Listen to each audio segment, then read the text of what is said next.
This is the Nikon D810, and when it came out in July of 2014, it blew everyone's mind. But what's it like in 2020? I'll tell you what I really don't like about it, and some of the features that I still love about the Nikon D810 in 2020.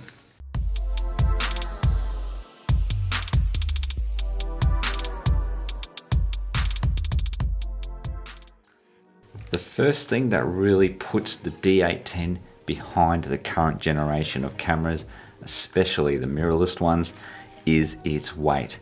At just over 2 pounds or 980 grams, this thing is a beast.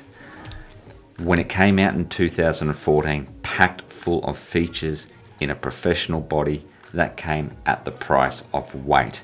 And in 2020, what does that mean? It means they're not competing, especially with the mirrorless grade of cameras. How does this work? How does this affect you in 2020? Well, lugging this thing around all day on a wedding shoot, or even just out and about with some professional grade lenses, it gets really heavy. And then also, if you're trying to do some video work and looking for some gimbals, trying to find a gimbal that can take the weight of this body with some lenses becomes difficult. There are some out there, but they cost a fortune because you really need to have a sturdy gimbal if you really want to take the D810 on that gimbal. So that's a real drawback in 2020. The next aspect that really puts it behind the current generation of cameras is there's no more firmware upgrades for the D810. I think the last firmware upgrade was in some point in 2018, nearly 2 years ago now. There's not going to be any more. You're not going to get any more upgrades the way this camera operates with its operation system. You know, the Nikon Z8, Z6 and the Nikon Z7 both got animal eye detect autofocus and a few other features in its most recent firmware upgrade, which is great. You know, it keeps up to date with what the demand of photographers are. But there's not going to be any more. There's limitations around the operating system of the D810. So that's it. It's always going to be stuck with its last firmware upgrade from 2 years ago in 2018. So that's a real disadvantage now for the D810. It just can't keep up technology-wise with its system internally here. And speaking of firmware upgrades, that's another feature that I really can't get over in 2020 with the way technology is going. There is no eye detect autofocus on the D810. Now that really puts it at a disadvantage with the current generation of cameras, especially the mirrorless ones. Sony has nailed eye detect autofocus over the last couple of years. It is by far and away the best.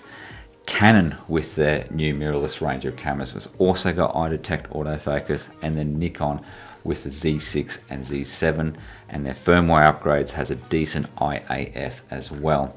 So the D810 really falls behind with what photographers are really looking for in today's market, especially when it comes to weddings and portraiture photography and things like that. You really need IAF, and unfortunately the D810 just doesn't have that.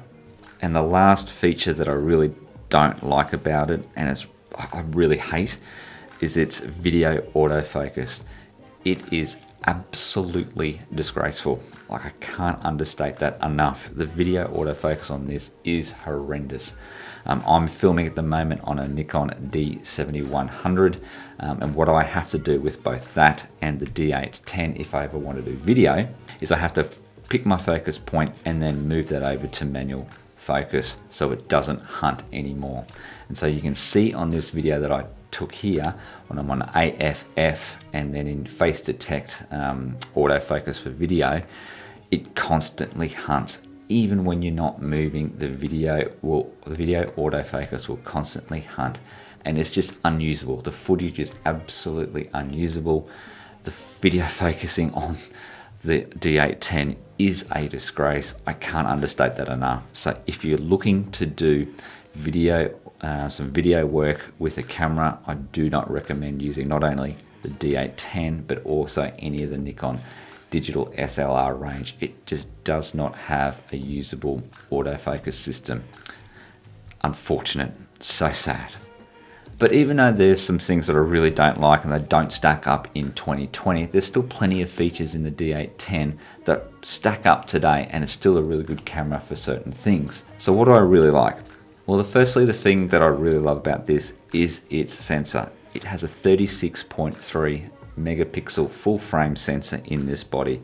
And for 2020, that still stacks up against pretty well most cameras today. You know, most new cameras today are still 20 to 24 megapixels. There's a few 45s out there in the full frame format, but 36.3 megapixels is amazing. The pixel density you get out of this camera is superb, and the sensor's great. You know, you do have the ability to crop in if you need to then, because there's so many megapixels in this camera body. So absolutely amazing. The next feature I really love about this is its build quality.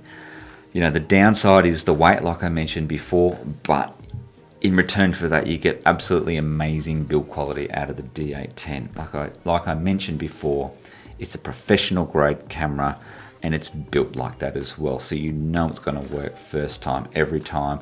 You know it's got good weather sealing and all the rest of the features that come with it. It's absolutely amazing when it comes to the build quality. And the last feature that I really love about this is its still focus autofocus. I quite rightly just gave it to this camera when it comes to video autofocus, which is an absolute disgrace, but the still focus autofocus is really, really good. It has a great 3D tracking system in AF continuous, autofocus continuous, and it even has a face detect in autofocus continuous as well. That's a bit hit and miss, but it does have some limited face detect autofocus technology inbuilt in the D810 with the latest firmware upgrade. And so the still focus autofocus on the D810 is really, really good. So overall, if you're looking for a camera that's really just for primarily still photography, then the D810 today still stacks up across most cameras. It is really, really good as a still camera. You know, it got a reputation as the landscape king throughout the late 2010s, and that's for a reason. It produces amazing landscape images. It is exceptional. But if you're looking for a camera that does a bit of a hybrid, that you do still photography and then also video photography, I really don't recommend this camera. Like I mentioned, the video autofocus on this is just unusable. You have to really lock off all the time.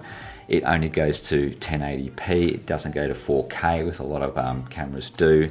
And if you're just using this camera for video constantly with the weight, it gets hard to hold steady, and then you have to buy a really expensive gimbal to hold the weight on this camera. So that's what I really love, or what I don't like about this camera. I still use it all the time. It's a great camera. All right, guys, you have a great day. I'll talk to you again soon. Bye.